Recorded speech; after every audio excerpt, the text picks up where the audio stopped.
Oke, baik kakak-kakak semua, mari saja kita mulai kegiatan seharusnya tadi siang ya.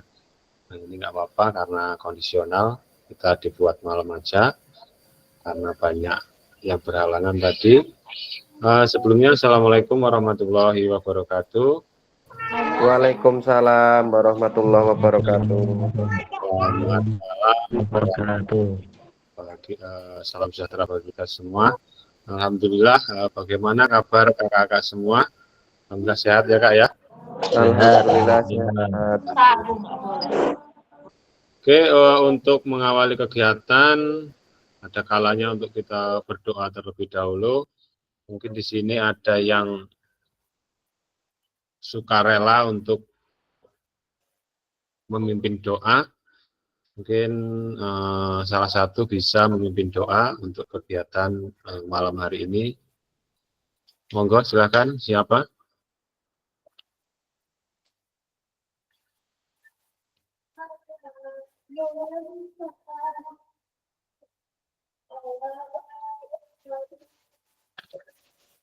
Ya, monggo. Kak Arif. Kak Arif Randi, dipersilakan untuk memimpin doa.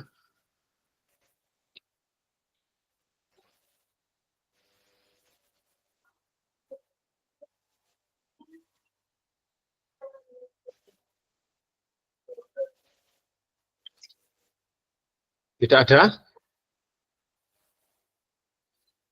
Oke, baik. Kalau tidak ada, langsung saja ya. Untuk mengawali kegiatan pada malam hari ini agar diberi kelancaran, ya, kemudahan, dan mendapatkan keberkahan tentunya. Mari kita berdoa menurut agama dan keyakinan kita masing-masing. Berdoa, dipersilakan.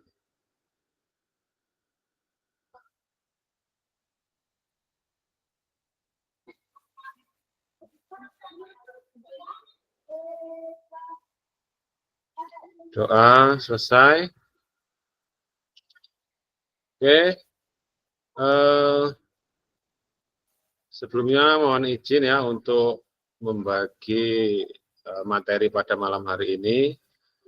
Saya akan share screen ya untuk materi pada malam hari ini.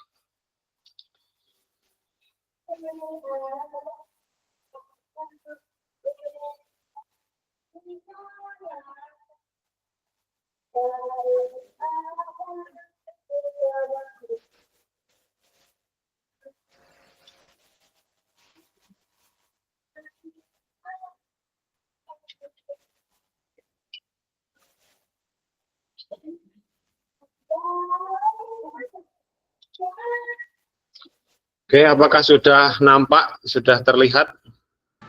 Sudah, Kak. Sudah, Kak. Sudah. Oke, untuk tatap maya yang ke apa ini kak? Keempat kak ya? Kalau nggak salah keempat, modul 1.3 pembelajaran PJOK berpusat pada peserta didik. Nah, di sini kita menguatkan pemahaman. Oke, pada pertemuan malam hari ini kita membahas tentang pembelajaran PJOK yang berpusat pada peserta didik. Oke, di sini ada kesepakatan bersama seperti biasa ya kakak ya, menyalakan kamera ya, terus mematikan mikrofon. Terus hadir seutuhnya, menghargai waktu bersama, memaksimalkan fitur chat, klik raise hand sebelum bertanya. Jadi kalau tidak ada halangan, silakan menyalakan kameranya, terus mematikan mikrofon. Di sini sudah mematikan semua ya. Terus apabila ingin bertanya atau izin sesuatu bisa mengangkat tangan atau raise hand. Terus memaksimalkan fitur chat ya. Nanti kalau ada pertanyaan-pertanyaan ataupun malu mengungkapkan bisa di lewat fitur chat. Oke, lanjut. Tujuan sesi Jadi kakak-kakak semua diharapkan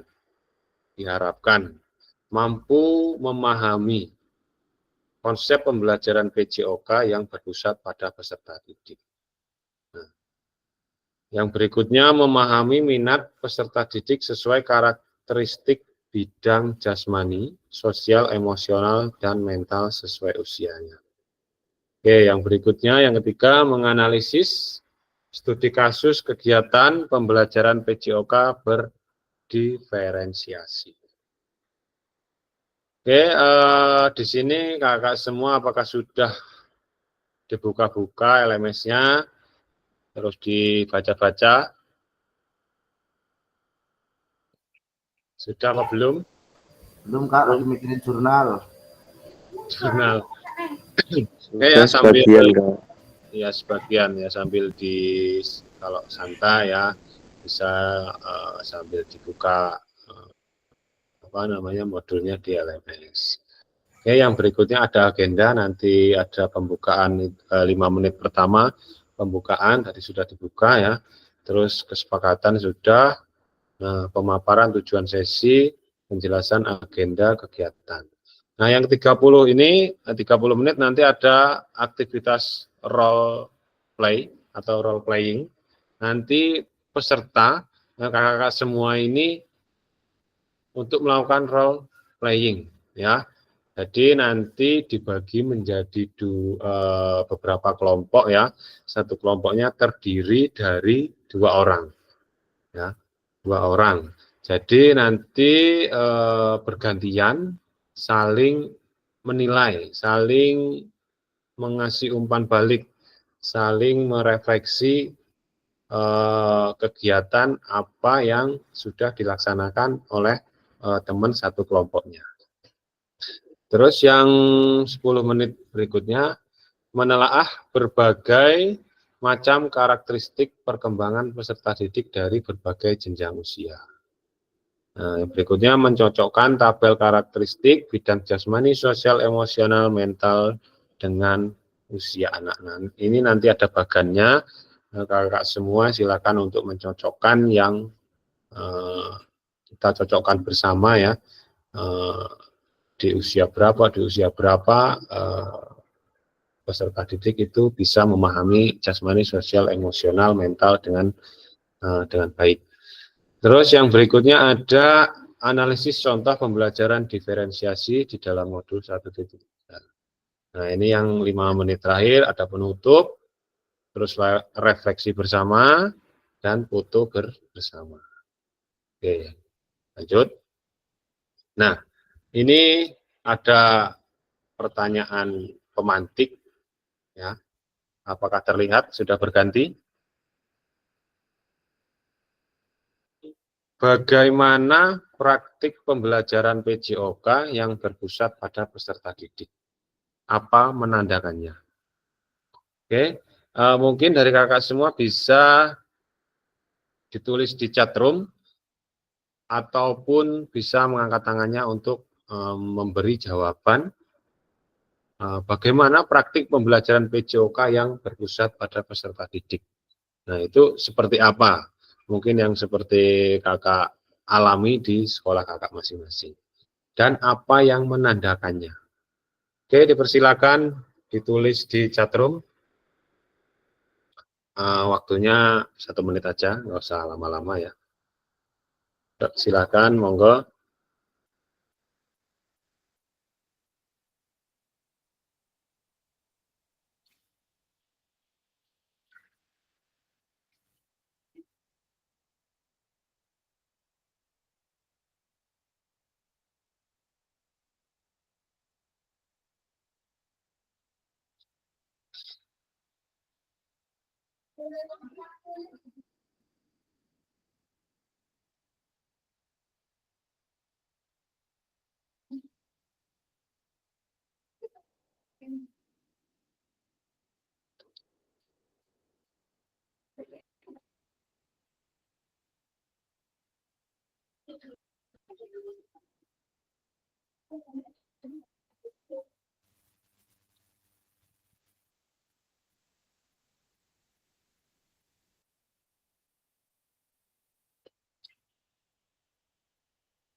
Oke,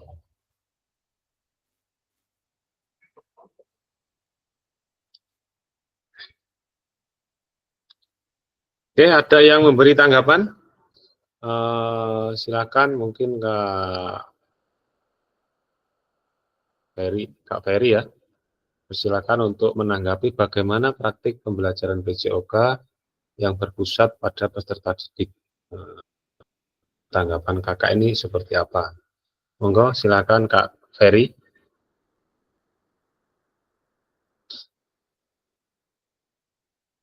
Atau mungkin yang lainnya bisa menanggapi.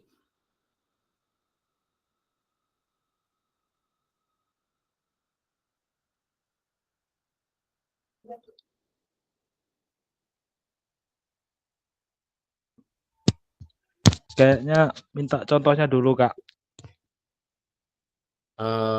Begini, ini nanti kita bahas bersama, jadi menurut pandangan kakak dulu nanti kita bahas bersama. Gitu.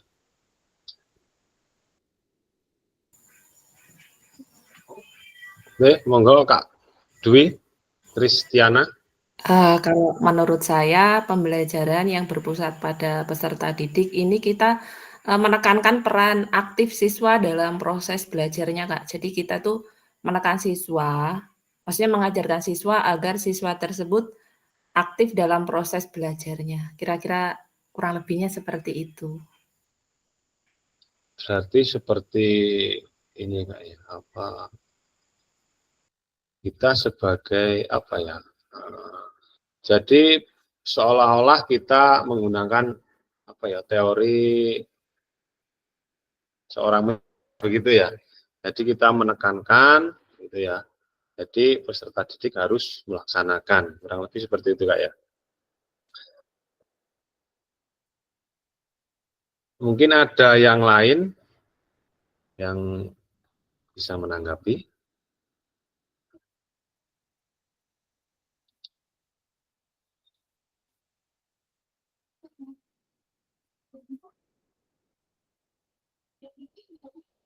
Oke, bagaimana praktik pembelajaran PJOK yang berpusat pada peserta didik? Nah, di sini memungkinkan peserta didik untuk mengambil peran yang lebih aktif dalam pembelajaran mereka. Jadi di sini peran aktif di sini itu dimaksudkan pada aktifnya peserta didik bergerak. Ya. Lebih dari itu, peserta didik dapat terlibat dalam pembelajaran melalui perencanaan, pelaksanaan, bahkan evaluasi. Ya, melalui upaya pembelajaran yang berpusat pada peserta didik, diharapkan mampu mengembangkan potensi secara optimal, baik secara kognitif, afektif, maupun psikomotorik. Nah, jadi bagaimana praktik pembelajaran PJOK yang berpusat pada peserta didik? Jadi kita sebagai guru, sebagai pendidik itu tidak hanya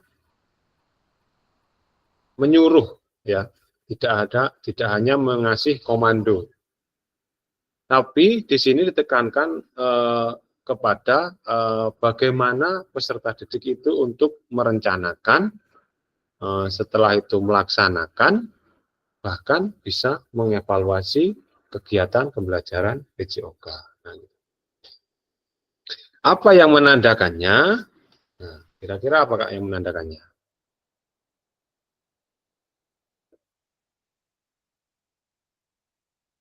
Mungkin bisa ditanggapi. Apa yang menandakan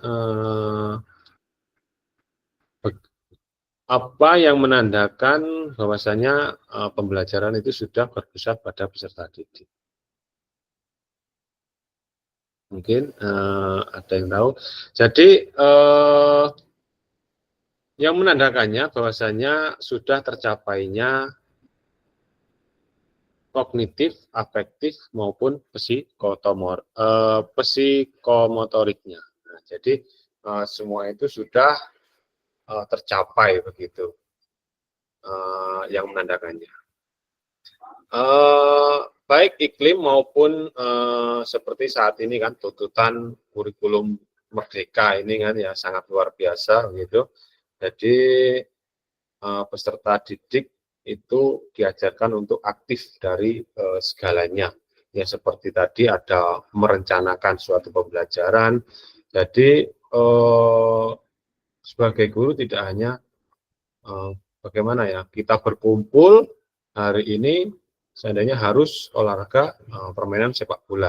Nah, di sini yang dimaksud terpusat pada peserta didik boleh memilih untuk pembelajaran apa saja seperti seandainya hari ini tidak usah main sepak bola, hari ini main kasti saja. Nah, itu sudah merencanakan pembelajaran olahraga. Nah, dan dapat melaksanakannya. Nah, peserta didik dengan memilih pembelajaran tersebut pasti akan melaksanakan dengan maksimal, bahkan mengevaluasi. Nah, setelah pembelajaran berjalan langsung, diusahakan peserta didik dapat mengevaluasi apa yang sudah dilaksanakan. Gitu. Di mana salah satu syarat adalah bahwa pembelajaran yang dilakukan memberi kesempatan pada peserta didik untuk bertanggung jawab atas proses dan hasil belajarnya. Nah, ini jadi enaknya ngomong jadi dari peserta didik ya untuk peserta didik kembali ya. Nah, di sini guru hanya berperan sebagai fasilitator, hanya memfasilitasi apa yang diinginkan oleh peserta didik. Nah, gitu. Oke, yang berikutnya, nah sebelum menjawab pertanyaan, mari bayangkan sejenak beberapa hal yang mungkin terjadi di kelas kita. Di sini kakak ada seorang wasit, ya mungkin guru ya, guru yang sering membawa peluit. Nah, ini seolah-olah dia hanya mengasih komando, mengasih instruksi kepada peserta didik. Dan di sini ada guru yang langsung bertatap muka dengan peserta didik. Nah, ini. Yang pertama ini, apakah saat ini kita lebih banyak suara peluit sebagai perintah gerak daripada suara guru saat pembelajaran? Atau yang kedua, apakah saat pembelajaran semua gerakan peserta didik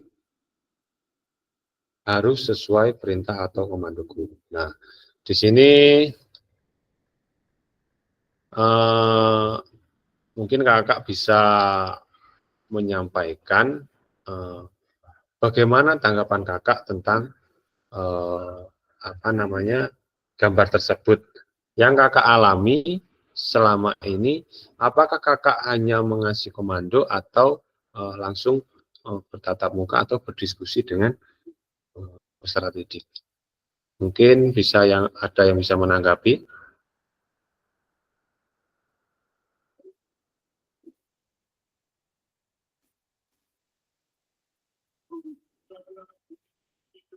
Oke, monggo ada yang menanggapi. Apakah saya ini sebagai guru olahraga hanya memberi instruksi saja, ada peluit berkumpul, gitu ya. Setelah itu silakan main saja, begitu kan, mengasih arahan terus main. Nah, di sini ada yang kedua, apakah kita sebagai guru ini mengumpulkan peserta didik, terus setelah itu mengasih seperti tantangan ya, seandainya ada pertanyaan-pertanyaan apa olahraga untuk hari ini, begitu kan, terus dan di situ dapat melaksanakan dan mengevaluasi kegiatan yang sudah dilaksanakan. Mungkin ada yang bisa menanggapi tanggapan kakak bagaimana selama ini untuk mengajar di sekolah masing-masing. Tidak apa-apa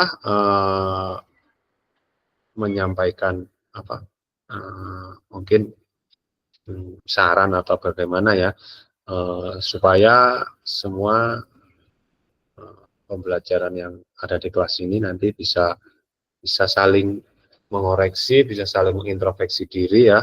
Oh, berarti selama ini pembelajaran saya ini hanya mengasih instruksi saja begitu.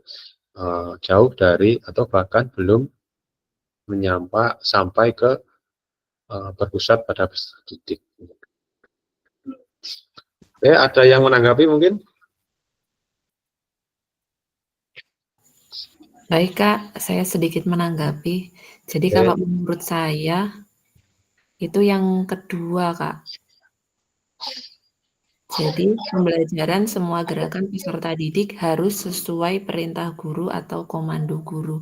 Jadi kita bukan hanya memerintah saja, tetapi di situ juga kita mempraktekkan bagaimana gerakan yang benar. Contohnya dalam role depan misalnya. Jadi di situ kita juga dituntut harus bisa memberikan contoh yang baik, bukan hanya kita main perintah-perintah saja, Kak. Nah, menurut saya seperti itu. Oke, terima kasih atas tanggapannya, sangat luar biasa ya. Jadi menjadi guru itu harus apa ya? Harus aktif dalam artian bukan hanya mendatangkan peserta didik, kumpul, kasih bola. Nah, setelah itu gurunya untuk duduk di bawah pohon, duduk santai begitu ya. Tidak seperti itu.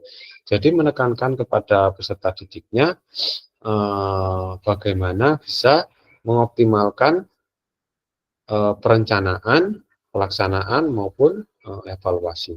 Seperti itu.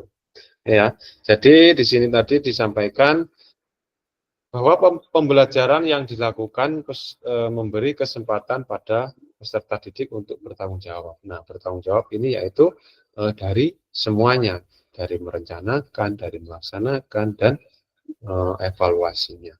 Dan guru hanya sebagai fasilitator untuk peserta didiknya, hanya memfasilitasi kebutuhan peserta didik. Oke. Di sini ada pakar. Mari kita dengarkan bersama, dilihat bersama. Oke, apakah sudah terlihat?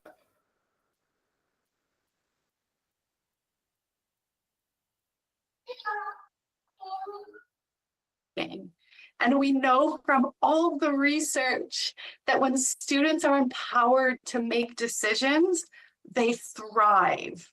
And thriving means they learn more, they enjoy the lesson more, they are more willing to participate, and they're more willing to take that learning and transfer it into their lives.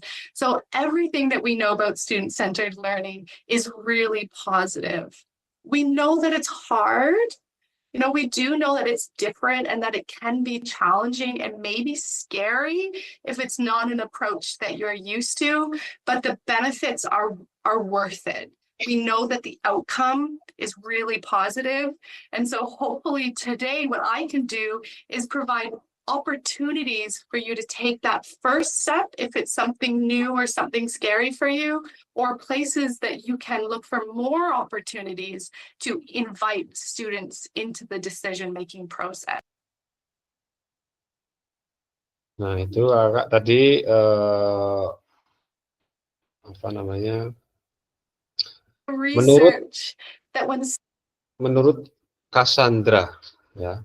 Cassandra ini pakar dari, kalau nggak salah dari Amerika ya, bahwa ketika murid diberdayakan untuk membuat keputusan. Nah, di sini tadi ini kita sampaikan bahwasanya peserta didik harus terlibat seluruhnya, ya, bukan hanya guru saja yang dimaksud dengan berpusat pada peserta didik. Jadi mungkin selama ini kita hanya itu tadi, hanya mengasih komando, memberikan arahan saja, dan peserta didik hanya sebagai pelaku atau role play dalam pembelajaran. Tidak dipikirkan dalam perencanaan, pelaksanaan maupun evaluasi ataupun mengambil suatu keputusan. Nah itu, menurut Cassandra bahwa ketika murid diberdayakan untuk membuat keputusan. Students are empowered to make decisions, they thrive. Mereka akan berkembang dan berkembang, berarti mereka belajar lebih baik. Nah, jangan dikasih hal seperti itu, pasti peserta didik nanti akan berpikir pasti dapat berkembang dengan sendirinya, gitu ya. Dan guru ini hanya bisa memfasilitasi kegiatan tersebut. Oke, jadi And thriving means they learn more, they enjoy the life.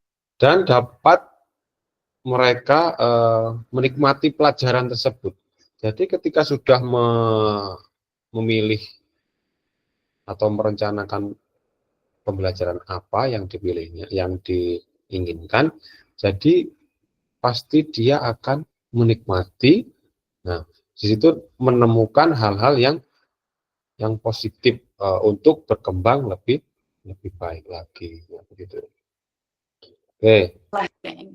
And we know from all the research that when students are empowered to make decisions, they thrive. And thriving means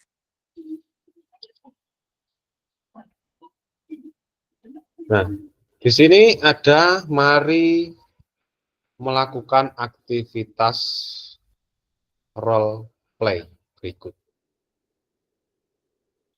Role play. Jadi kakak-kakak semua ini nanti dibagi menjadi beberapa grup, ya. Satu grupnya nanti 2 peserta, ya, menilai temennya, terus di sini tugasnya yaitu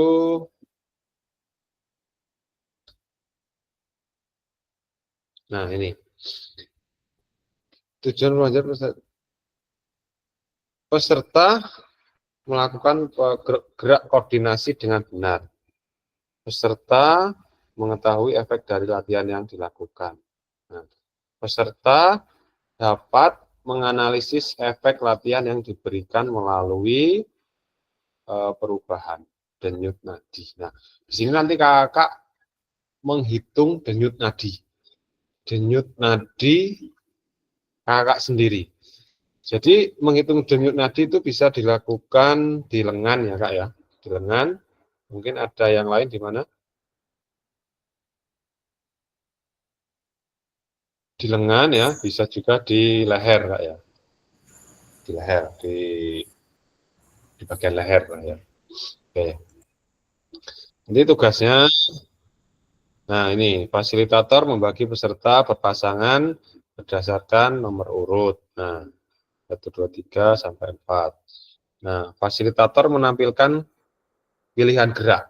Nah, di sini nanti ada, kalau nggak salah ada 5 gerakan.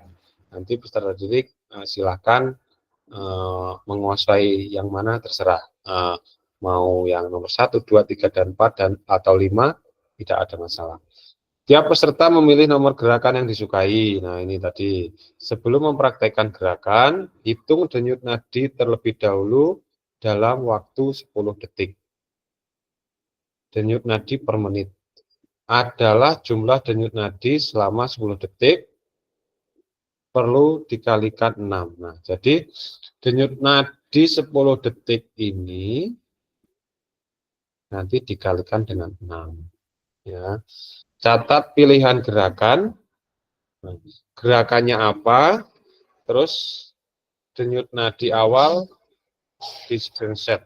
Nah, ini nanti saya bagikan screenshot. Nah, kakak silakan mengoreksi pasangan kakak sendiri, atau kakak bisa menghitung denyut nadi sendiri. Kalau di sini catat pilihan gerakan denyut nadi awal di screenshot. Nah, ini nanti ini untuk kakak sendiri, untuk peserta. Lakukan gerakan yang dipilih secara bergantian dengan pasangan. Saat satu mempraktikkan, Yang lain mengamati dan memastikan gerakan pasangan benar-benar sesuai seperti contoh di video. Nah, ini. Peserta yang mempraktikkan kemudian menghitung denyut nadi akhir dan menuliskannya di spreadsheet. Kemudian peserta melakukan secara bergantian seperti yang dilakukan peserta sebelumnya. Nah, ini sampai di sini mungkin ada yang ditanyakan, Kak? Ada yang ditanyakan, Kak? Untuk Maaf Kak, mau tanya. Itu cara ngitung ya. denyut nadi gimana tadi Kak? Cara ngitung denyut nadi. Jadi cara menghitung denyut nadi di sini nanti ada dua. Yang pertama, sebelum melakukan kegiatan atau melakukan praktik yang seperti yang ada di video, nah setelah itu nanti dihitung 10 detik berapa ininya, terus dikalikan 6. Nah setelah itu melakukan apa yang ada di video. Nah setelah itu nanti dihitung kembali berapa selama 10 detik dan dikalikan 6 gitu. Oke, untuk gerakannya ya, jadi ini nanti dibagi menjadi beberapa kelompok. Jadi berpasangan. Jadi nanti kameranya setelah dibagi kelompok, kameranya dibuka semua. Jadi seandainya contohnya Kak Arif dan Kak Randi ini satu kelompok contohnya. Jadi nanti Kak Arif dulu atau Kak Dwi dulu, maksudnya Kak Arif dulu atau Kak Dwi Bahtera dulu. Jadi nanti bergantian. Nah, ya seandainya Kak Arif dulu, nanti Kak Dwi memperhatikan. Nah, gerakannya ini sesuai apa tidak sama yang di video. Nah, nanti gerakannya ada di bawah, ada pilihannya. Nah, setelah itu nanti bergantian.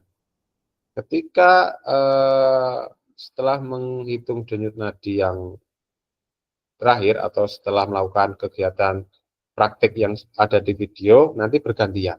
Ya, Kak Dwi Bahtera ini melakukan praktiknya, nanti Kak Arif ini untuk melihat, jadi nanti mengevaluasi gerakan Kak Dwi ini bagaimana. Oke Kak ya, paham Kak? Oke, ini spreadsheet-nya. Nah, nanti ditulis di sini ya. Nanti ini. Nah, di sini.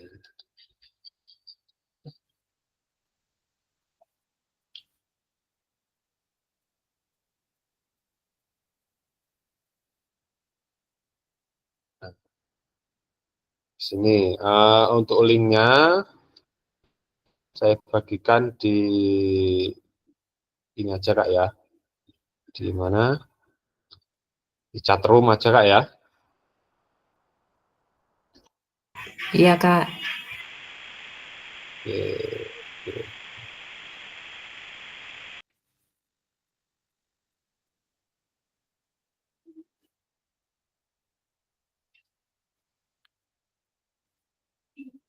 Oke, silakan dibuka linknya.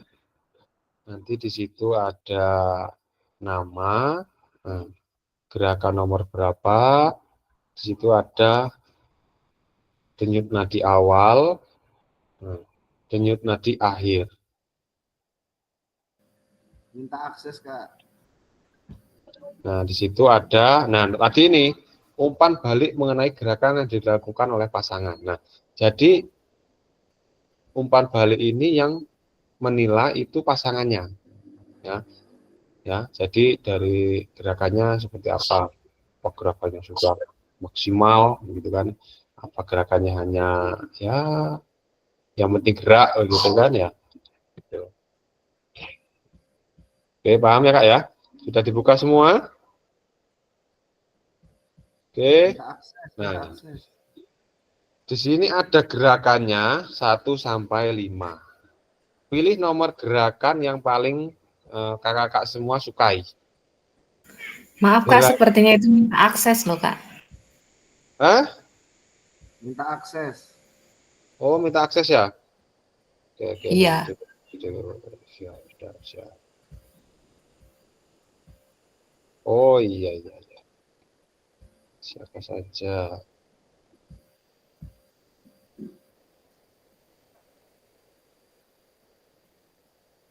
Oke, sudah terlihat, bisa dibuka. Bisa. Oke, di situ ada nomor, nama, ya gerakan nomor berapa yang sudah digerakkan. Itu pilihannya bebas ya. Itu diklik aja tanda panahnya, itu ada gerakan 1, 2, 3, 4 sampai 5. Oke, kembali lagi, gerakannya ada 5. Yang pertama yaitu gerakan kombinasi membungkuk dan menekuk. Yang kedua, jumping jack.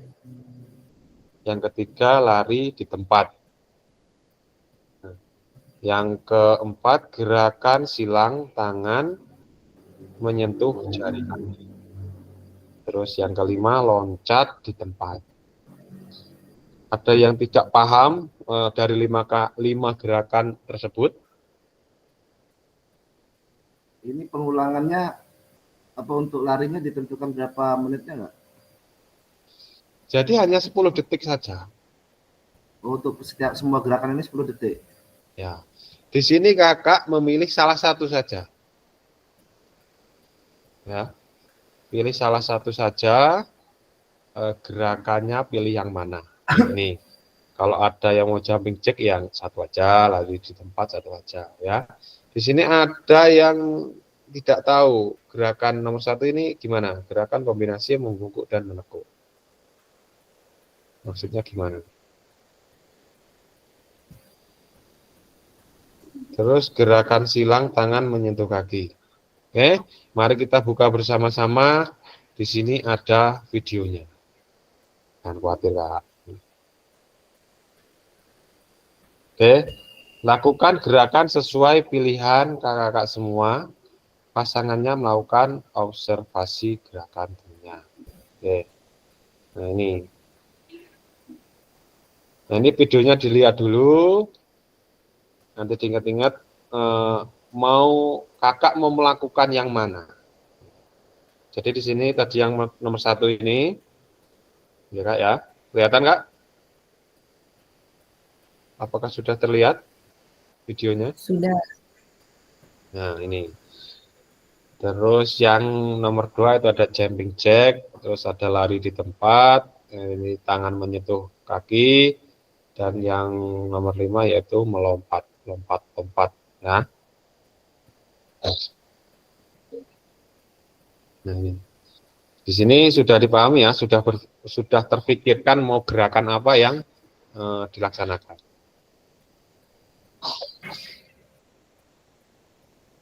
Oke, sudah dipahami ya Kak ya? Jadi sebelum melakukan dihitung dulu denyut nadinya selama 10 detik. Ada berapa seandainya 20 gitu ya seandainya. Nah, nanti setelah itu melakukan gerakan ini, mau jumping jack boleh, mau lari di tempat boleh, mau loncat-loncat boleh gitu. Selama 10 detik. Nah, setelah itu dihitung lagi berapa. Gitu kan? Denyut nadi setelah melakukan aktivitas gerakan.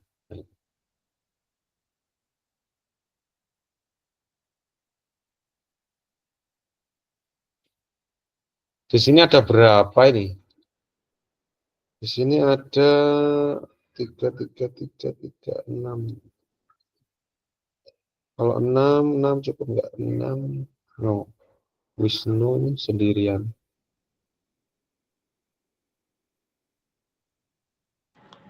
Ada yang keluar 1 tadi, Kak. Oh, 1 ya? Gimana ini? Solusinya gimana ini? Jadi Kak Dedek Rohyati Yures, kelompok 1 di sini ada Dwi Bahtera Sulistiono, ya, kelompok 2 ada Dedek Rohayati sama Yuresi, terus Aguswanto sama Ferry, ya. Terus Arif sama Dwi Kristiana. Nggak apa-apa ya, nggak apa ya Kak ya. Terus yang ini Wisnu sendirian. Udah, kalau nggak sama saya aja nanti.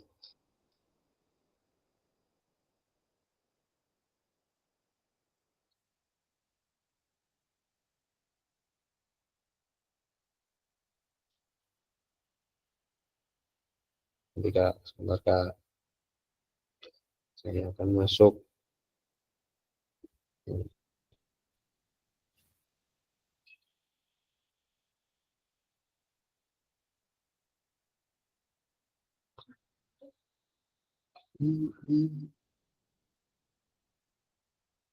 Ruang kerja kelompok.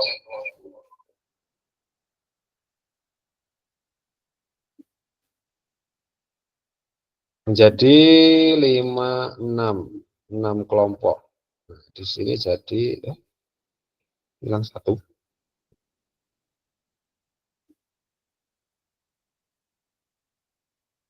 Loh, apa keluar 1 ini?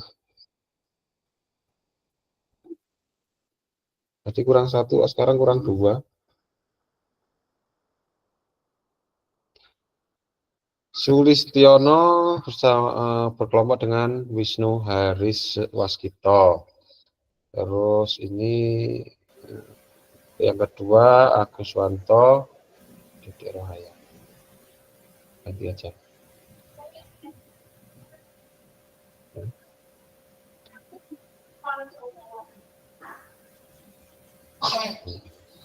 Ferry Yuresi Nari Prandi.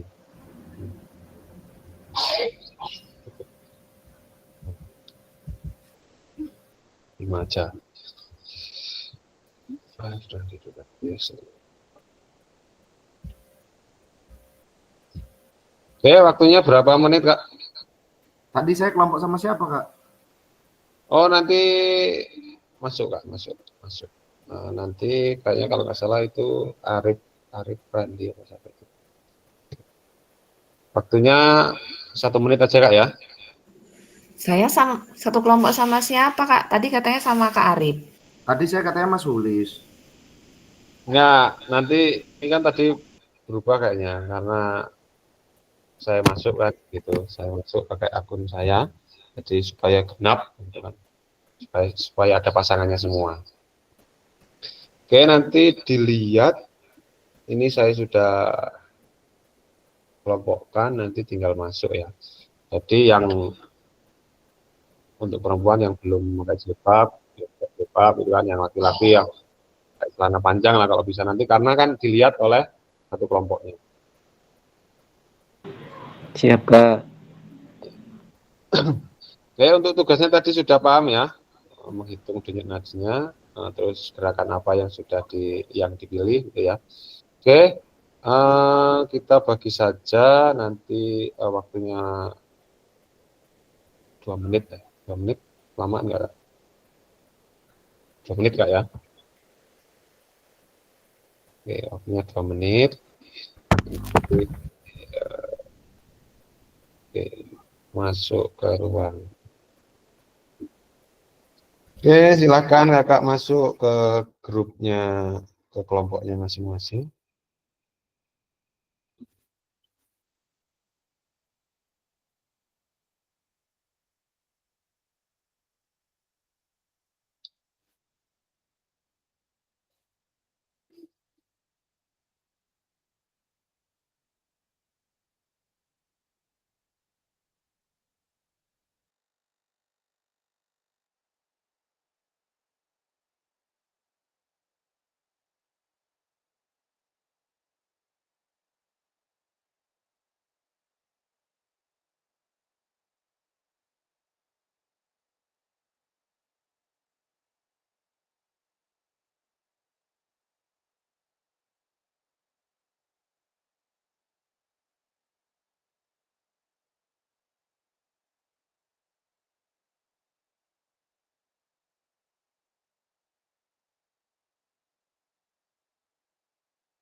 Bagaimana Kak? Apakah sudah? Apa terlalu cepat? Cepet banget loh kak. Cepat banget ya. Baru mau Ini diskusi. Ya tapi Gimana Kak Dede? Kok lagi wis piye? balik ya? tadi Mas Arif masih Keluar kak. Kak Arif masih kondisikan ruangan udah habis. Oke, kita lakukan sekali lagi. Waktunya 5 menit cukup Kak ya. Kak, mohon maaf izin tanya kak, itu videonya itu kita buat video atau enggak? Atau Ya. cuman biasa aja? Enggak, kita hanya melakukan apa yang ada di video itu, pilih salah satu. Itu kita langsung penilaian langsung ya, bergantian itu ya. Ya, nanti seandainya ya kesepakatan dulu. Seandainya Kak Ferry sama Kak Dwi Bahtera ini, mau siapa dulu begitu. Oh gitu, oke Nah, siap kak. nah, kalau seandainya Kak Dwi Bahtera dulu, nanti Kak Ferry ini melihat gerakannya itu. Gerakannya itu sudah maksimal atau hanya gerak-gerak saja begitu kan. Oke siap kak. Nanti Siap. tanggapannya seperti apa. Nah, terus disampaikan di prinsip tadi yang diberikan di Yang umpan balik mana gerakan kak ya? nah yaitu gitu. Itu suruh milih ya kak ya? 1 sampai 5 itu Milih. gerakannya. Ya, satu aja gerakannya. Oh ya. Yang pertama tadi gimana Kak? Jongkok, duduk apa itu? Lupa. Coba kak dilihatin anu lagi kak, apa tadi Oke, gerakannya? saya lihat sekali lagi ya videonya. Yang pertama ada, nah ini yang pertama apa ini? Yang kedua jumping jack, terus lari di tempat, ada tangan menyentuh kaki, loncat di tempat.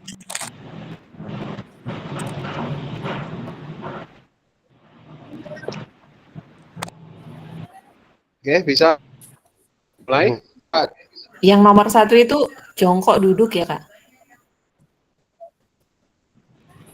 Nunduk di sini mbak, kak anu Bungkuk, di sini Nunduk, baru tepuk, nunduk.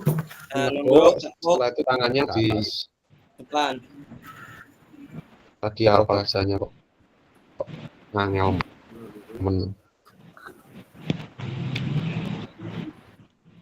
gerakan kombinasi membungkuk dan menekuk. Wes lari di tempatnya dengan air. Cari yang mudah aja, Sing gampang, cari yang mudah, jumping jack atau sing gampang. Ini Ya, gampang lari gampang. wae model lambekan. ada Soalnya di tempat, ada ondal.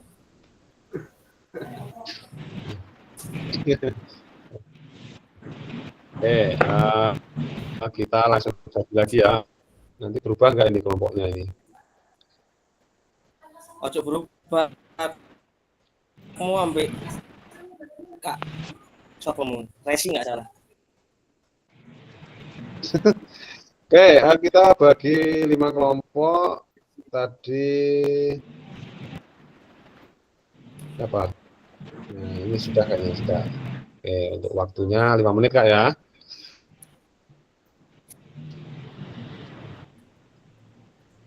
Menit cukup ya? Cukup. 5 menit. Insya Allah. Insya Allah. Oke, yuk segera memasuk ke ruangannya masing-masing. Silakan.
Maaf Kak, itu aplikasinya belum bisa digunakan ya Kak?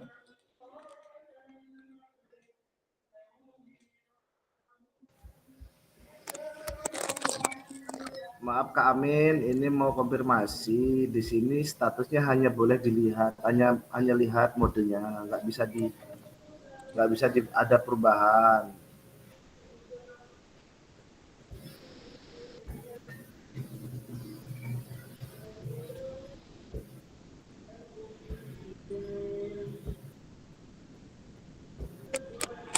Halo Kak Amin.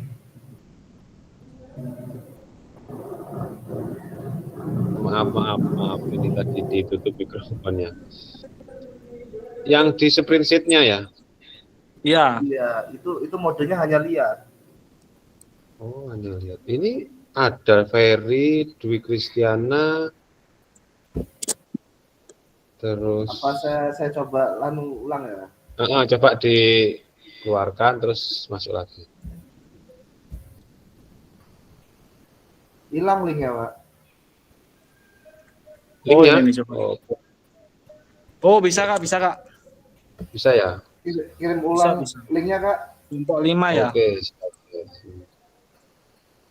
Nah, sesuai kelompoknya. Jangan masuk kaplingan orang nanti marah. Sengketa nanti. Sengketa. Diisikan di link tadi ya Kak? Ya, di situ sesuai kelompok nomor ya. Ya, pokoknya diisi lah. Sudah ada namanya. Jangan dihapus. Kak Sulis Oke, monitor. sambil mengisi Loh, di sini. kelompok 5 Budwi aku. Kak Sulis kita tadi Kelompok 5 nomor 9 Kak. Oh, kelompok 5 nomor 9 deh ya. Oke, maaf. Iya, sampean dulu ya Pak ya. Maaf. Aku- Ya. Aku apa salah kamar ini, Pak? Tadi salah kamar Enggak. sebelum Aku yang salah kapling Bu. Pak.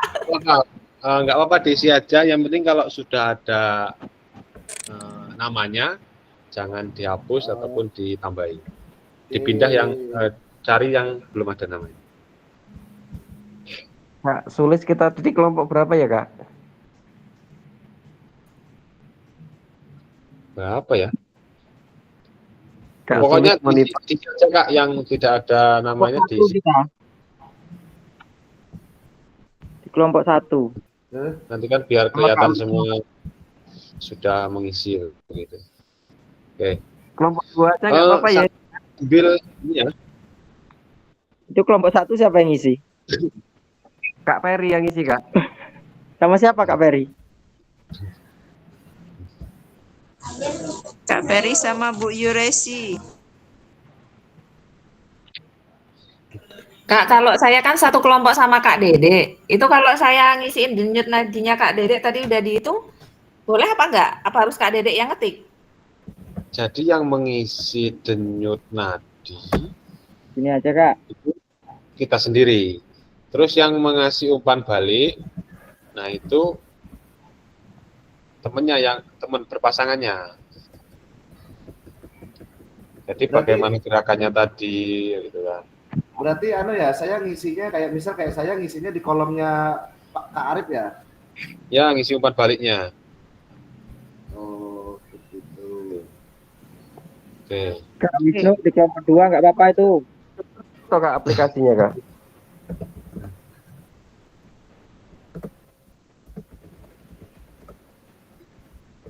Di spreadsheet-nya Kak Oke. Wisnu. Silakan diisi dulu. Harus Kelompok dua itu. Aplikasinya ini nih. 2 menit lah. Menit ya. Oh, spreadsheet-nya iya kayaknya. Nah iya, saya mau nyoba nulis nggak bisa harus minta download ya. Iya, download dulu berarti sampai. Belum ada aplikasinya. Oh. Pakai HP ya? Iya Kak.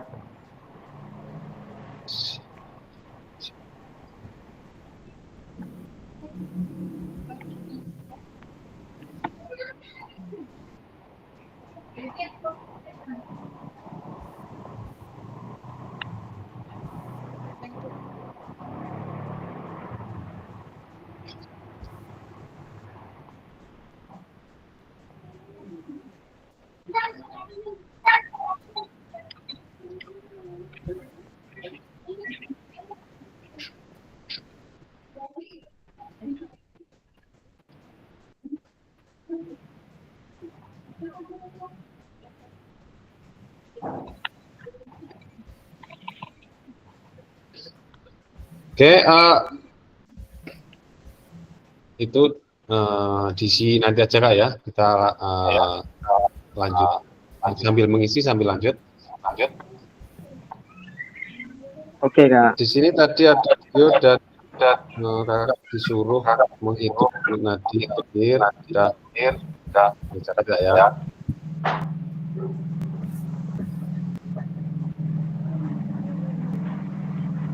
Terus apakah semua sudah dan melakukan gerakan dan observasi? Sudah Kak ya? Sudah. Ini gimana kok dubbing ini? Kak Wisnu minta tolong dilakukan terlebih dahulu. Iya Kak.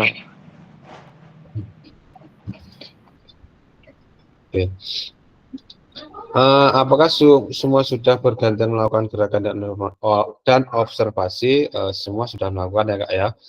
Terus yang berikutnya, mari melakukan umpan balik. Nah ini tadi yang di spreadsheet, silakan dilakukan umpan baliknya. Kakak semua memberikan umpan balik mengenai gerakan yang dilakukan oleh pasangan di spreadsheet yang telah disediakan. Nah, ini. Terus, nah di sini ada pertanyaan-pertanyaan. Nanti ada beberapa pertanyaan. Bagaimana cara kita melihat apakah latihan yang dilakukan sudah benar? Mungkin ada yang bisa menanggapi. Jadi dari gerakan kakak tersebut, bagaimana cara kita melihat apakah latihan yang dilakukan sudah benar?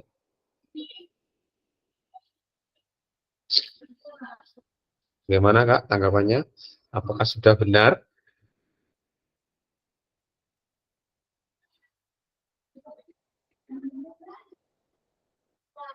Mungkin ada yang bisa menanggapi. Di sini di spreadsheet ada Kak Arif ini. Gerakan yang dilakukan sudah sesuai dengan contoh gerakan yang dipelajari sebelumnya. Jadi maksudnya seperti apa ini Kak Arif? Mungkin bisa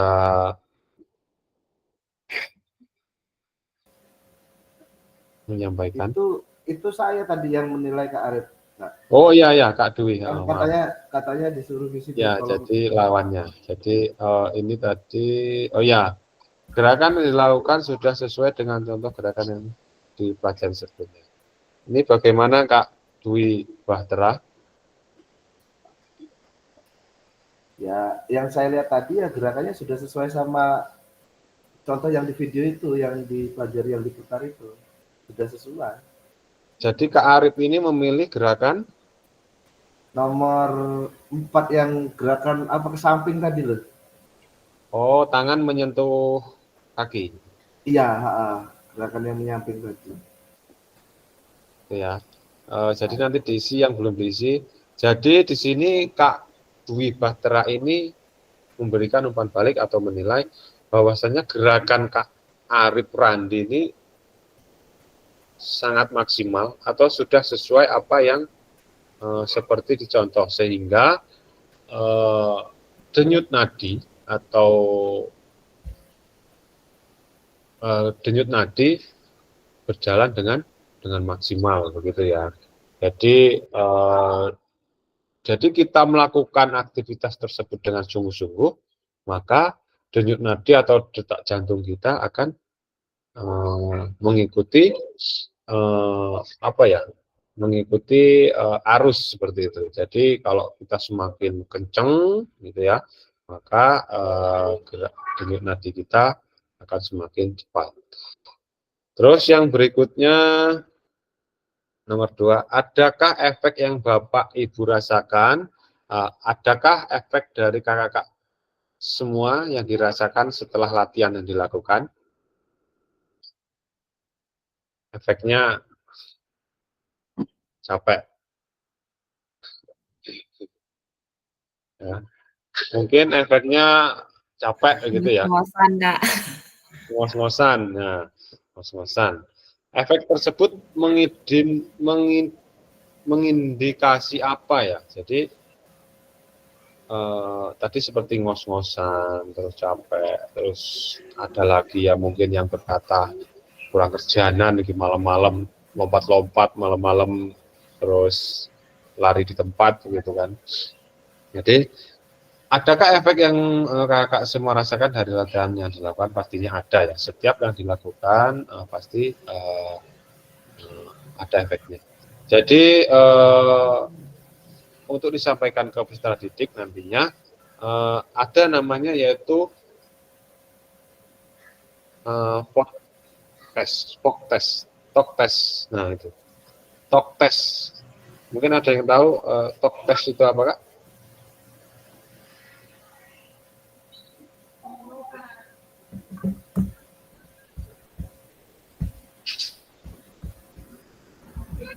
Apa, Kak? Talk test ya. Jadi kita ambil contoh lari-lari sambil ngobrol, gitu ya. Lari sambil ngobrol, itu namanya talk test. Nah di situ. Jadi lari sambil ngobrol, jogging sambil ngobrol, begitu ya. Dia maka kondisi tubuhnya, kondisi denyut nadinya akan tetap stabil. Nah begitu. Nah, bagaimana menandakan peserta didik itu mengalami kelelahan saat melakukan aktivitas? Mungkin apa? Efeknya apa? Mungkin ada yang tahu, Kak? Menandakan bahwasanya peserta didik ini kelelahan dalam melakukan aktivitas gerakan olahraga. Namanya lari gitu kan, capek. Nah, itu menandakan, yang menandakannya seperti apa, Pak?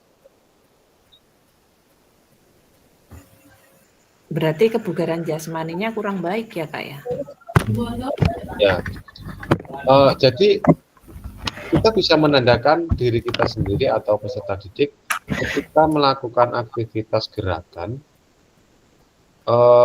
Peserta didik itu sudah mencapai titik lelah, titik capek, gitu ya, titik lelah. Itu ditandakan oleh batuk-batuk.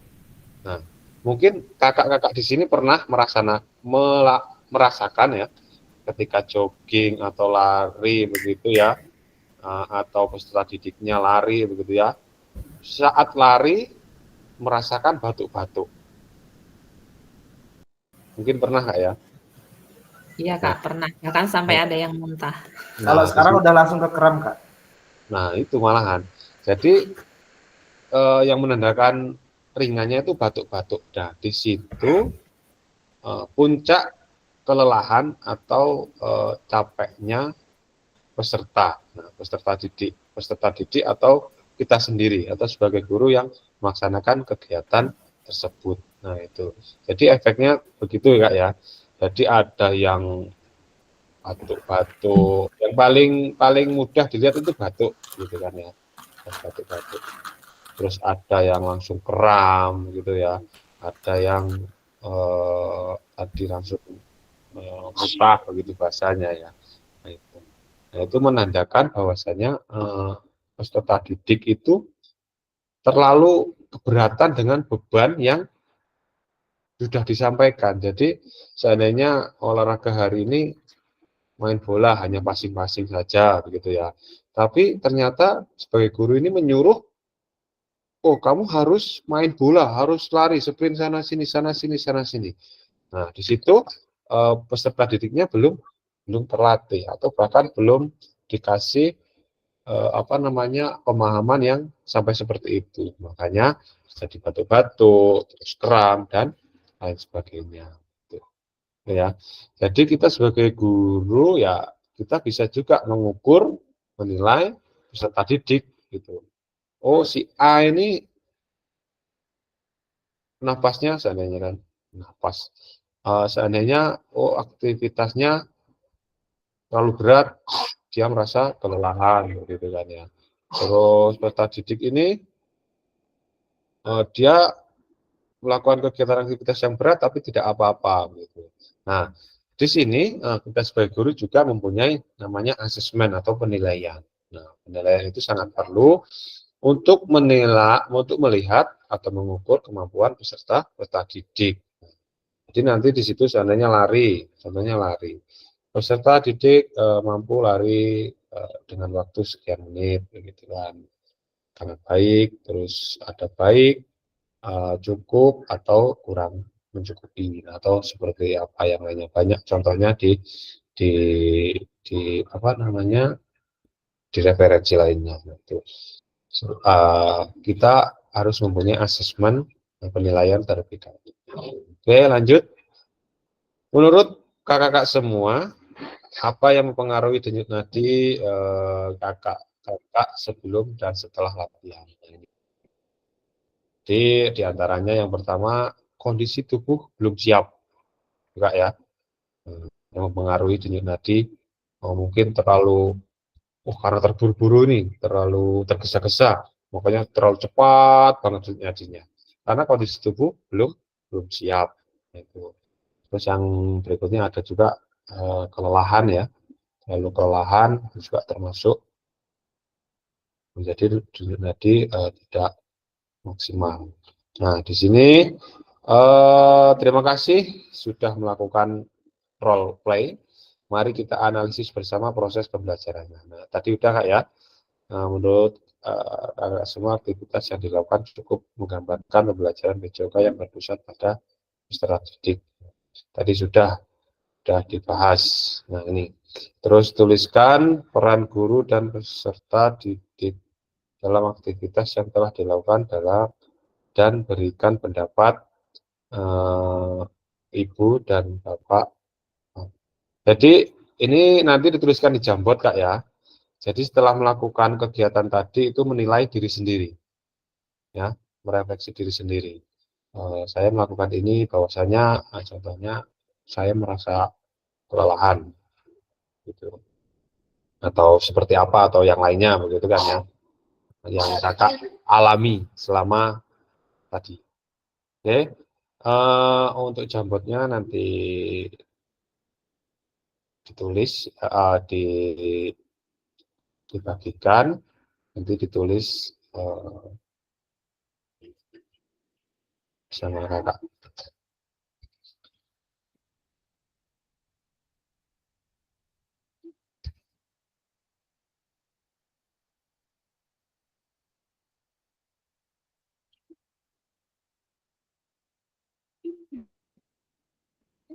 Oke, mana ini.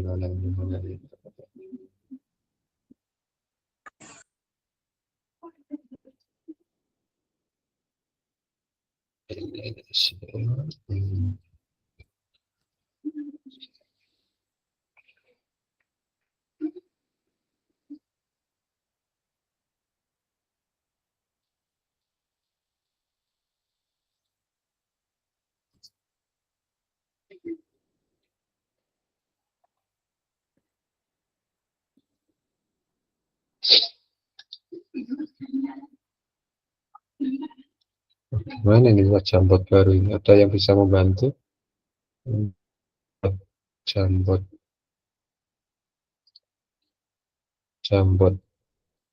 baru.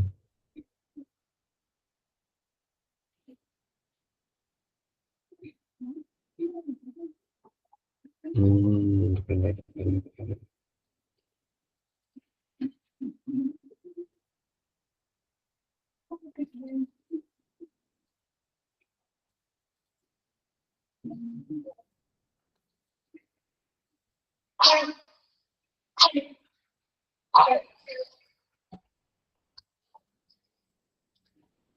Kita sabar Kak ya.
Oke, ini saya bagikan link Jamboardnya, nanti diisikan Kak ya. Diisikan nanti aja nggak apa-apa, bisa sambil setelah ini atau mau tidur gitu ya. Biar tidak terlalu malam. Ini ya, untuk kegiatan ini.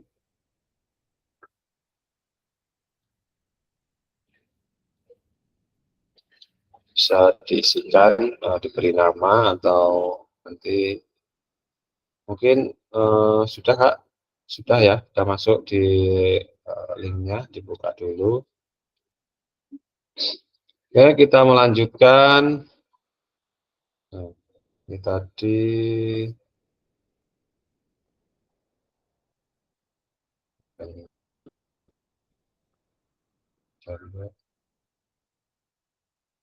sini ada video lagi.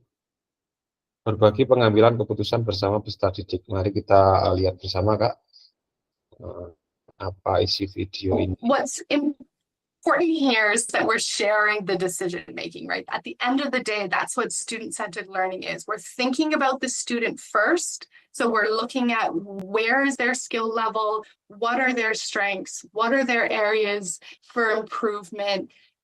And that comes from a relationship with your students. So knowing your students helps you to plan the appropriate movement skill that meets them where they're at so that you can progress their learning.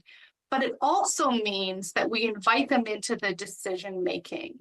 So we share the decision making, and that's the key word that I want to emphasize today. We don't give away the decision making.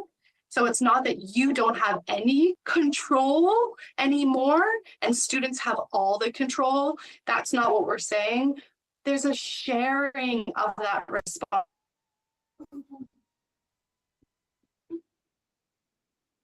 responsibility.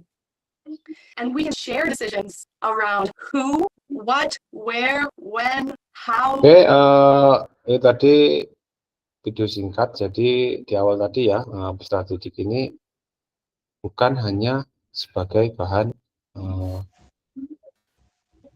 komando saja. Jadi peserta didik ini bisa merancang pembelajaran, setelah itu mengevaluasi, mengambil keputusan apa yang sudah dilaksanakan gitu ya. Jadi ini tadi terusan atau sambungan dari video tersebut, berbagai keputusan dengan murid begitu. Jadi peserta didik bukan hanya diam suruh sana ya ke sana ke sini. Jadi mempunyai karakteristik sendiri. Jadi peserta didik ini dapat merancang kegiatan pembelajaran yang akan dilaksanakan.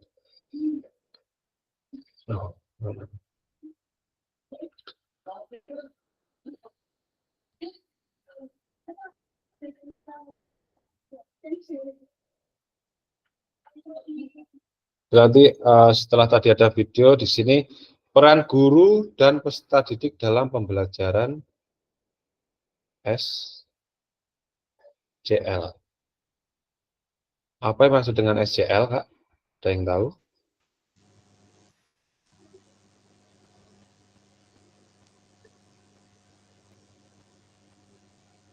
SJL, Student Center Learning, ya.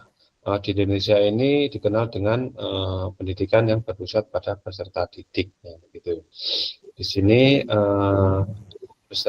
ada peran guru dan peran peserta didik. Peran guru bertindak sebagai fasilitator dalam proses pembelajaran. Nah, di sini peran sebagai peserta didik aktif dalam proses pembelajaran dengan memberikan gagasan, saran, dan kritik. Nah, jadi ya harus aktif semua. Yang dibilang aktif di sini bukan aktif gerakannya saja, jadi aktif berpikirnya dan gerakannya. Ya. Mengkaji kompetensi mata pelajaran yang harus dikuasai pada akhir pembelajaran. Yang untuk peserta didik berpartisipasi dalam merumuskan, tadi yang pertama ya, disampaikan di awal tadi, merumuskan, mengembangkan, dan memproses materi pembelajaran. Nah, Terus berikutnya ada mengkaji kompetensi dan strategi pembelajaran yang ditawarkan oleh guru. Ya. Berikutnya membuat rencana pembelajaran untuk mata pembelajaran yang diikutinya. Yang berikutnya ada belajar secara aktif dan dalam kelompok maupun individual dengan cara mendengar, membaca, menulis, diskusi, pemecahan masalah, serta terlibat dalam kegiatan berpikir tingkat tinggi seperti analisis, tesis, dan evaluasi. Nah, jadi peserta juga di dalam kelas. Nah, peserta juga bisa dikelompokkan atau individu, biasanya berkelompok ya untuk memecahkan suatu masalah, begitu kan. Masalah dalam olahraga bagaimana, begitu kan. Kalau di olahraga, bagaimana kita melihat gerakan-gerakan, seandainya lari yang benar, itu termasuk sudah memecahkan masalah. Gitu.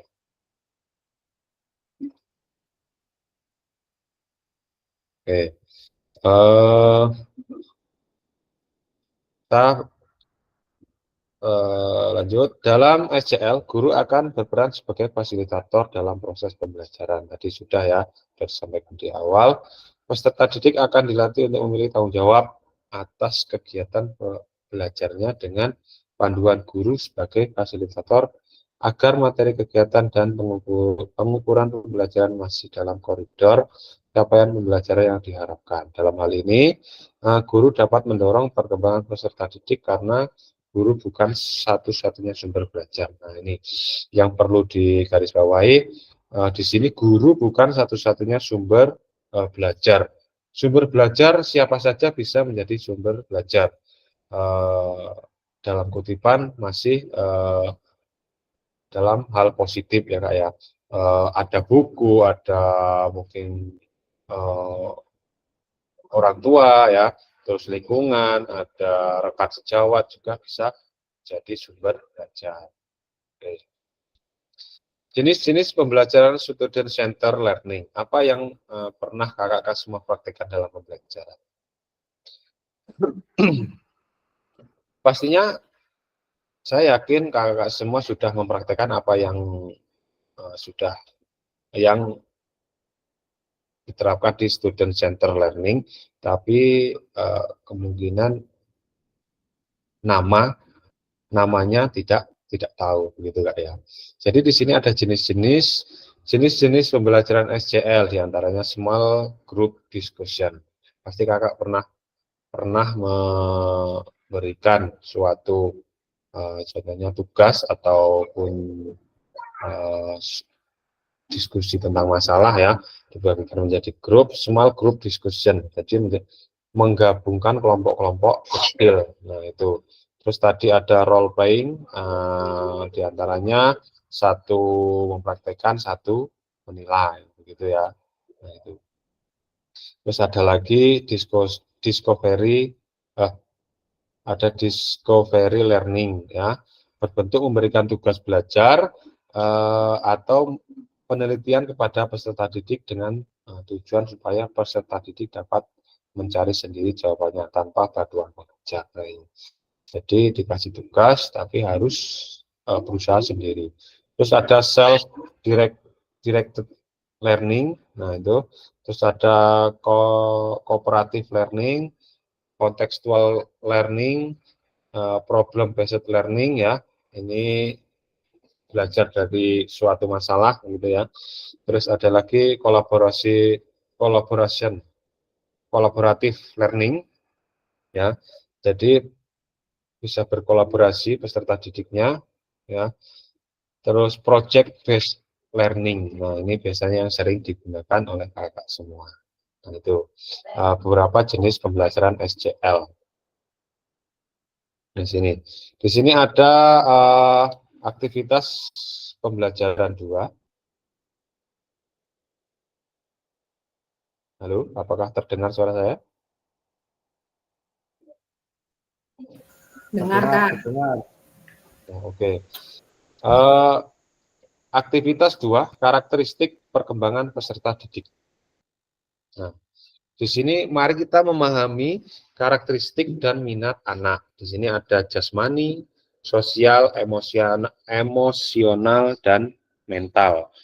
Nah, di sini ada tingkatan pendidikan, yaitu yang pertama ada PAUD, ya, pendidikan anak usia dini, terus sekolah dasar, sekolah menengah, dan atas. Ini aktivitasnya, ada lompat tali, ada itu jalan lewati lingkaran, hula hoop. Nah, ini mari kita bersama-sama cocokkan karakteristik berikut. Manakah bidang dan usia yang sesuai? Mari kita cocokkan. Yang pertama, berjalan, berlari, merangkak, memanjat, melompat, menendang, menarik, melempar, dan memukul bola. Nah, ini maksudnya di apa? Ada karakteristik, terus ada bidang, bidangnya ada jasmani, sosial, emosional, dan mental. Terus ada usia 0 sampai 2, 3 sampai 4, 5 sampai 6, 6 sampai 12, 12 sampai 18. Oke, mungkin ada yang bisa menanggapi. Mungkin Kak Dede, silakan.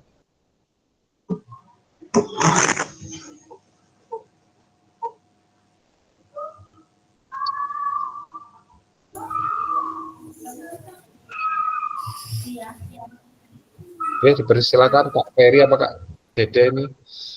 Dede, Kakak Dede, Kak Dede. Oke, izin ya Kak. Persilahkan.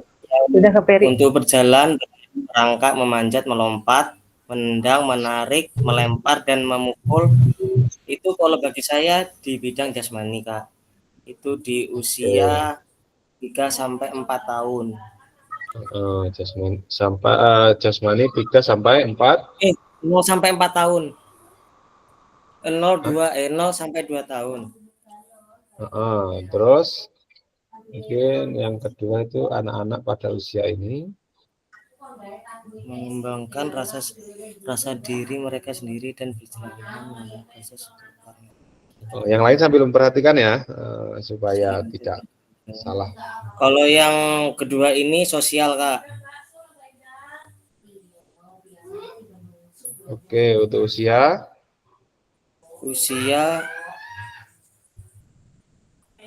kalau usia di sekitar usia 3 sampai 4 tahun kok salah Kak.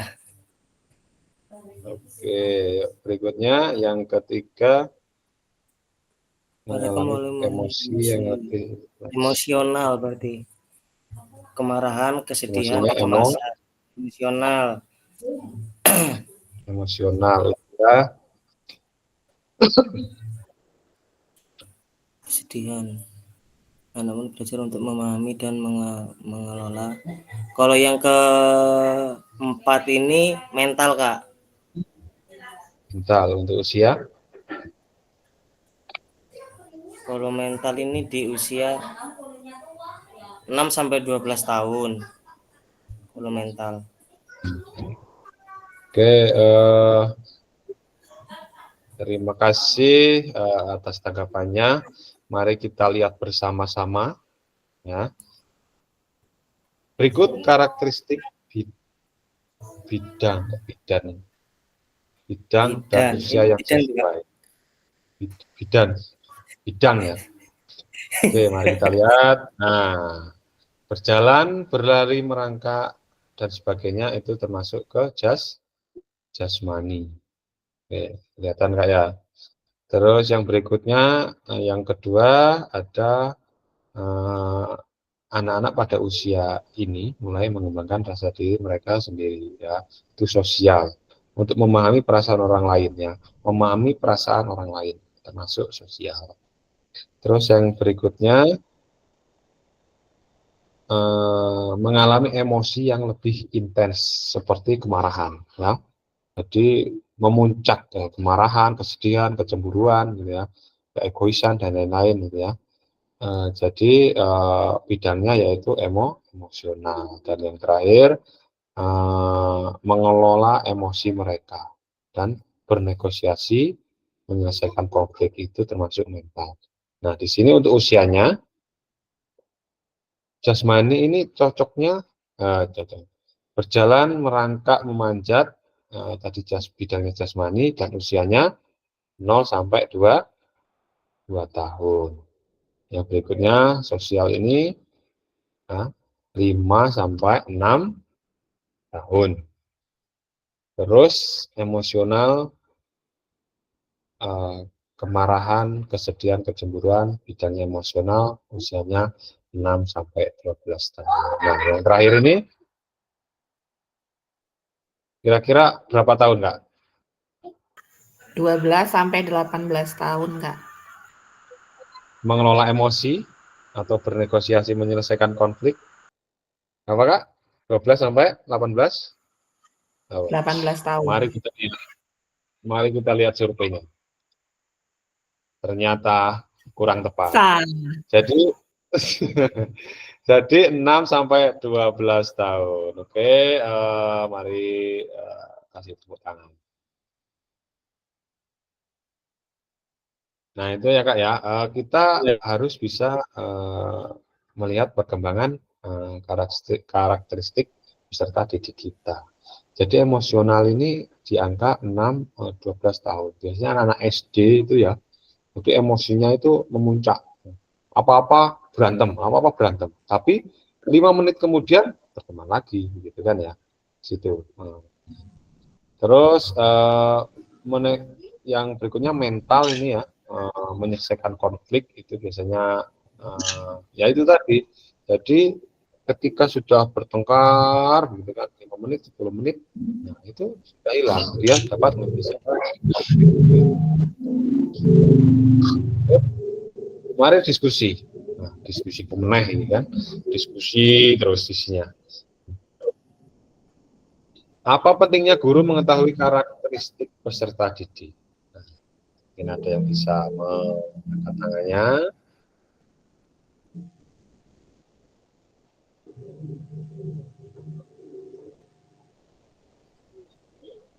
Oke, ada yang mau menanggapi? Apa pentingnya guru mengetahui karakteristik peserta didik?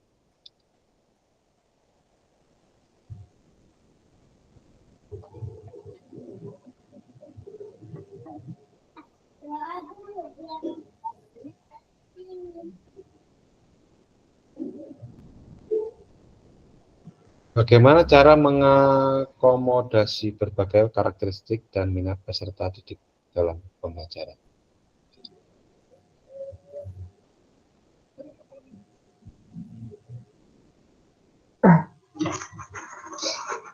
Oke, mungkin ada yang bisa menanggapi? Untuk Kak Rohayati.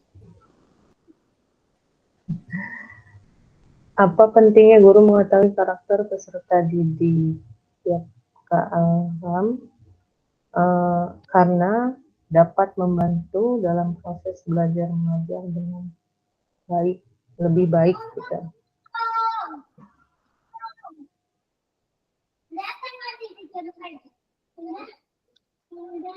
Oke, luar biasa tanggapannya.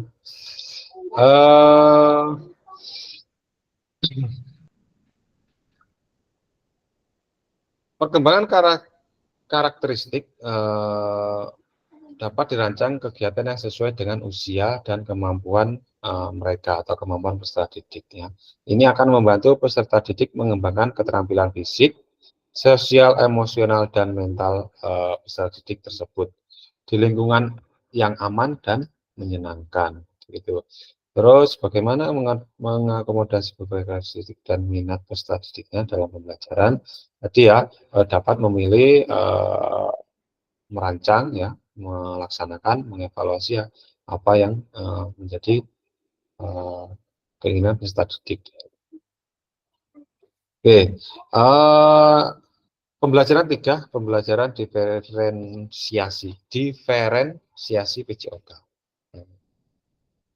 Pembelajaran diferensiasi adalah usaha guru untuk menyesuaikan pembelajaran di kelas untuk memenuhi kebutuhan belajar individu murid. Nah, itu. Jadi dari kegiatan ini mungkin kita bisa membayangkan, oh sekarang ini tugas guru sangat apa ya, ya sedikit ringan lah ya. Jadi hanya menjadi seperti fasilitator, memfasilitasi apa yang ada. Nah, jadi guru tidak terlalu, besok harus olahraga apa ya? Besok harus olahraga renang, besok harus olahraga bola voli begitu. Jadi disampaikan dulu kepada peserta didiknya bahwasanya di jam setelah akan berakhirnya mata pelajaran, sampaikan besok pembelajaran berikutnya kita belajar apa gitu. Nanti di situ akan berpikir sendiri. Nah, jadi ketika sudah menyampaikan pembelajaran apa yang diinginkan, nanti peserta didik akan berpikir sendiri. Oh ya, nanti ketika pertemuan akan datang pasti akan berpikir, oh iya, ini olahraganya seandainya bola kasti gitu ya. Oh, nggak ada bola kasti, bagaimana? Bisa memikir sendiri. Maka di situ akan terbentuklah, terwujudlah pembelajaran berpusat pada peserta didik. Oke, mana lagi? Kok hilang?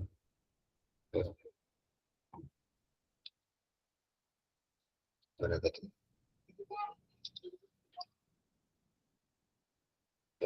Udah. Oke, diferensiasi ada diferensiasi konten, diferensiasi proses, ada diferensiasi produk. Konten di sini merujuk pada strategi membedakan mengorganisasikan dan format menyampaikan konten. Konten adalah materi materi pengetahuan, konsep dan keterampilan yang perlu dipelajari peserta didik berdasarkan kurikulum ya. Kalau kemarin kurikulum 13, sekarang kurikulum Merdeka gitu. Jadi konten atau materi pengetahuan gitu. Jadi apa yang disampaikan oleh guru nanti peserta didik akan memecahkan masalah tersebut. Terus ada proses. Nah, bagaimana proses anak-anak tersebut? Bagaimana anak peserta didik kita melaksanakan proses seandainya ada permasalahan-permasalahan dalam pembelajaran olahraga, merujuk pada strategi membedakan proses yang harus dijalani oleh peserta didik yang dapat memungkinkan mereka untuk melatih dan memahami isi konten. Jadi dia harus berpikir kritis ya. Jadi apa yang sudah menjadi topik awal, terus bagaimana prosesnya, proses untuk mendalami konten yang sudah dipilih. Terus produk merujuk pada strategi membedakan produk hasil belajar murid, hasil latihan, penerapan, dan pengembangan apa yang dipelajari. Nah, ini setelah memilih konten, prosesnya, dan produknya. Produk ini menyampaikan apa yang sudah dikerjakan, seperti mempresentasikan, mempraktekkan, begitu kan, mencontohkan, gitu kan, seperti yang sudah diproseskan. Oke, yang berikutnya setelah membaca dan berdiskusi situasi pembelajaran 1 dan 2 tentang contoh langkah-langkah pembelajaran diferensiasi. Adakah kendala kakak-kakak semua yang dialami dalam melakukan strategi pembelajaran diferensiasi dalam PJOK? Oke, monggo persilakan. Ada kendala apa dalam pembelajaran berdiferensiasi?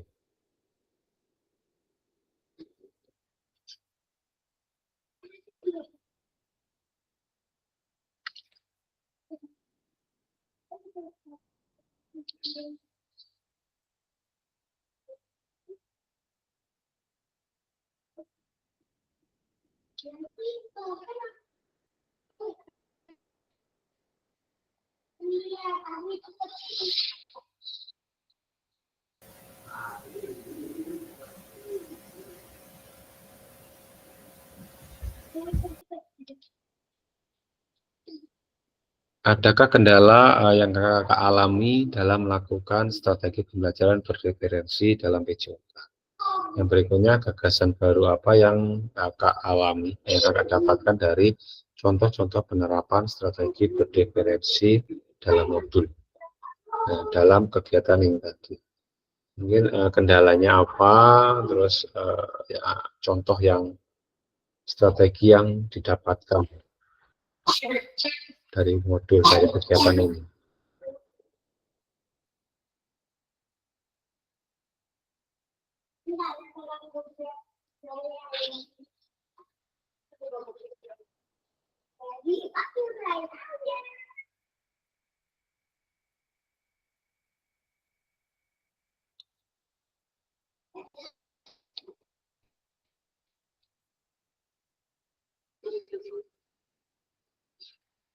Oke, tidak ada yang menanggapi?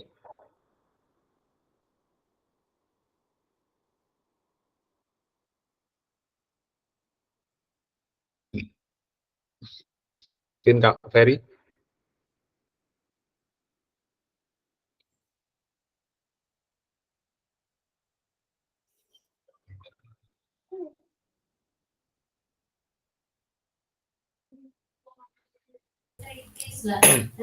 Maaf Kak, itu mau tanya, ini pembelajaran diferensiasi itu maksudnya gimana Kak?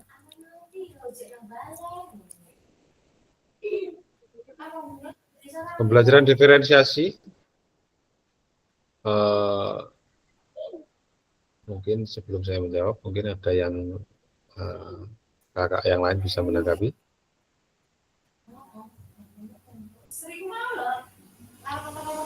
Tidak ada.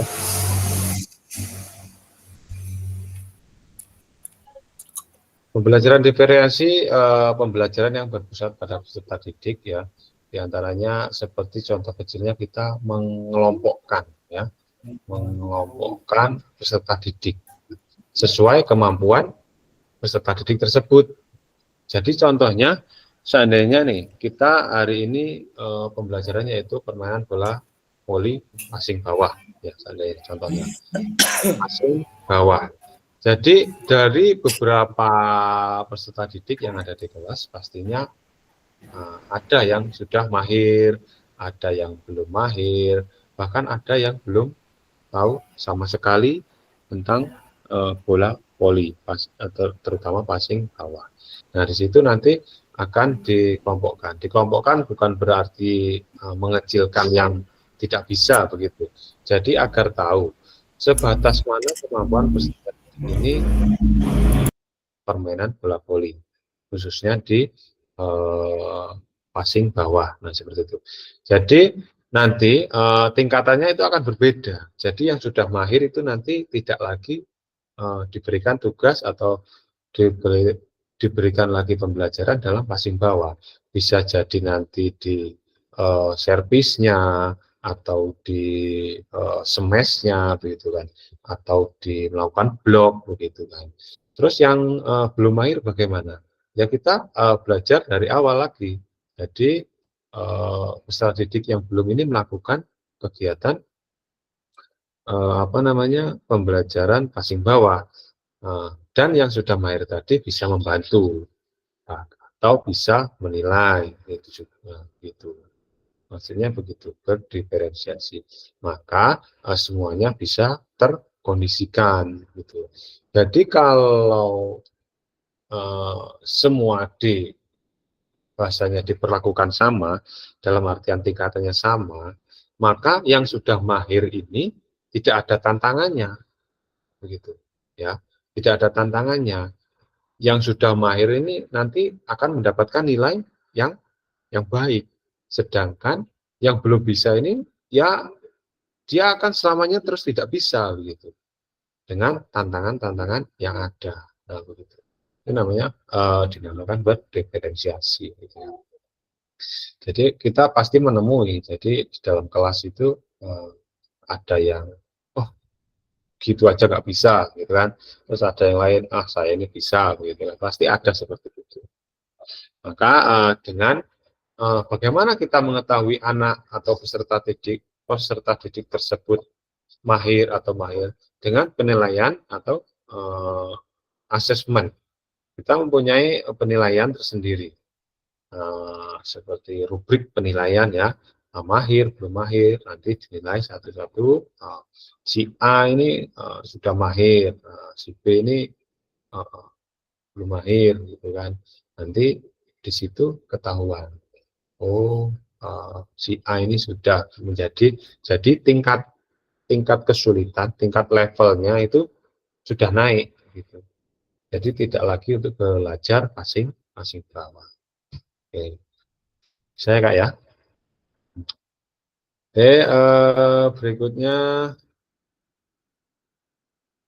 Nah, setelah sesi ini, unggah hasil refleksi modul 1.3 di LMS. Nah, ini ada tugas ya. Jadi di situ ada pertanyaan-pertanyaan pemantik gitu ya.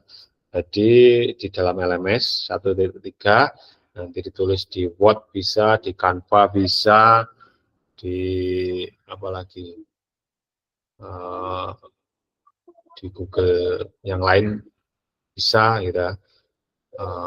Yang lebih mudah ya Google Word, Google Word di Microsoft Word gitu ya. Bisa juga ditulis langsung di situ juga bisa. Terus gunakan pertanyaan refleksi untuk menulis refleksi Anda. Nanti tugasnya di full di LMS. Batas waktunya belum tahu kapan ya, kakak yang bisa melihat di situ batas waktunya. Oke, untuk yang di LMS kalau ada pertanyaan-pertanyaan pemantik atau ada apa namanya tugas-tugas, silakan dikerjakan. Kalau tidak bisa tanyakan ke temannya. Terus banyak sekali referensi ya, bisa, saya yakin kakak bisa, pokoknya bisa lah ya. Jangan sampai tidak mengisi, nanti takutnya di sini ada nilainya ya, nilainya nanti tidak terpenuhi. Gitu. Oke, pada akhir sesi ini, nah sebentar lagi selesai ini. Memahami konsep pembelajaran PJOK yang berpusat pada peserta didik. Nah, tadi sudah dijelaskan di awal. Ya. Memahami minat peserta didik sesuai karakteristik bidang jasmani, sosial, emosional, dan mental sesuai usianya. Tadi sudah mencocokkan. Ya. Terus menganalisis studi kasus kegiatan pembelajaran PJOK berdiferensiasi. Oke, sampailah ke ujung kegiatan pada malam hari ini. Semoga apa yang kita pelajari malam hari ini bisa kita tangkap, bisa kita renungkan ya sebagai bahan renungan ya untuk saya sendiri dan untuk kakak semua ya. Kita sebagai olahraga apa yang kurang, apa yang belum disampaikan kepada peserta didik. Gitu. Oke, dari semua ini mungkin ada yang ditanyakan. Monggo yang mau ditanyakan. Cukup, Kak. Cukup, mungkin yang lain. Cukup. Sepertinya cukup, Kak. Cukup ya. Sudah larut malam juga, waktunya istirahat ya. Belum deh, jam 9 masih. Oke, sebelumnya terima kasih. Ini tadi malam Jumat ya, seharusnya kita pada rutinan yasinan, ini terganggu dengan kegiatan ini, tapi tidak apa-apa ya. Semoga kegiatan ini menjadi berkah, bekal kita untuk memperbaiki pembelajaran kita dan diterapkan di pendidikan dan kehidupan sehari-hari kita. Oke, kalau tidak ada, mohon izin hentikan presentasi. Oke. Pada sesi akhir ini tadi ada refleksi, terus ada foto bersama. Oke, mari kita refleksi bersama dengan kegiatan ini. Mari kita disampaikan di awal ya, sebagai bahan pembelajaran kita. Semoga kedepannya kita lebih baik lagi dalam mendidik atau mencerdaskan anak bangsa lah bahasanya kalau sekarang ya. Gitu. Oke, kalau tidak ada pertanyaan, ini sudah lelah semua. Untuk foto bersama, mungkin ada yang mau berfoto, yang mau foto.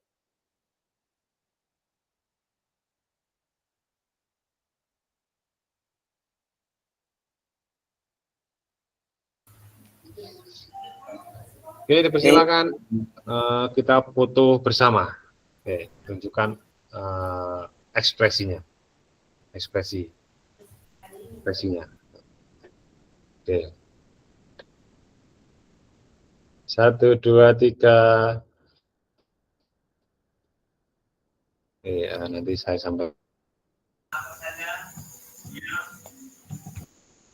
Mana?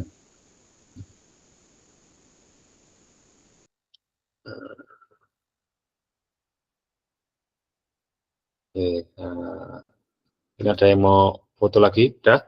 Cukup? Cukup, Pak. Cukup, Pak. Oke, kegiatan kita malam hari ini mungkin dilanjutkan esok hari ya, karena esok hari itu ada jadwal tatap maya lagi. Besok hanya 1 jam, ya 1 JP. Besok bentar. Kemungkinan saya jadwalkan jam 1 ya, jam 1 sampai jam 2. Oke, akhir kata, kalau ada salahnya saya mohon maaf. Saya Iri, wassalamualaikum warahmatullahi wabarakatuh. Selamat. Waalaikumsalam. Waalaikumsalam. Waalaikumsalam warahmatullahi wabarakatuh.